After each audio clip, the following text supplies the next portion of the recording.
టాలీవుడ్ లో చిన్న హీరోల్లో వరస హిట్ల మీదున్నాడు నాని.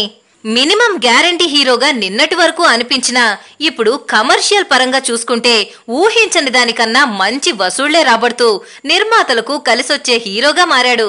అయితే ఒక్క విషయంలో మాత్రం ఈ కుర్ర హీరో ఇంకా ఆ రేంజ్ కి రాలేదంటున్నారు. 2008లో అష్టాచెమ్మతో హీరోగా తెలుగు ప్రేక్షకులకు పరిచయమైన నాని 2012లో ఈగ సినిమా తర్వాత వరుస పరాజయాలను చవిచూశాడు. దాదాపు 3 ఏళ్లు ప్లాపులతో ఇక నాని పనైపోయిందనుకున్నారు. అయితే 2015లో వచ్చిన ఎవడే సుబ్రహ్మణ్యం సినిమాతో మళ్లీ సక్సెస్ ని అందుకుని విమర్శకుల నోళ్లు మూయించాడు. ఈ 2 ఏళ్లలో చేసిన 7 సినిమాలు కూడా హిట్ టాక్ అందుకుని మంచి వసూళ్లే రాబట్టాయి. దాంతో నాని రెమ్యునరేషన్ కూడా పెంచేశాడని చెప్పుకున్నారు.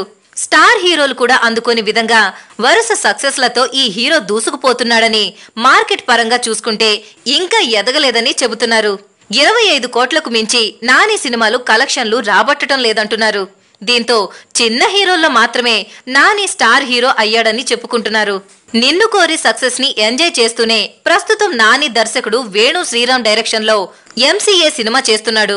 దీని తర్వాత మేర్లపాక గాంధీ డైరెక్షన్ లో సినిమాకి కూడా కమిట్ అయ్యాడు. ఓవరాల్ గా చూసుకుంటే స్టార్డమ్ లేని ఈ హీరో నిర్మాతలకు కలిసొస్తున్నాడు. ఈ వీడియో మీకు నచ్చినట్లయితే లైక్ చేయండి, షేర్ చేయండి. మా మూవీ బ్లెండ్స్ ఛానల్ ని సబ్స్క్రైబ్ అవ్వడం మాత్రం మర్చిపోకండి.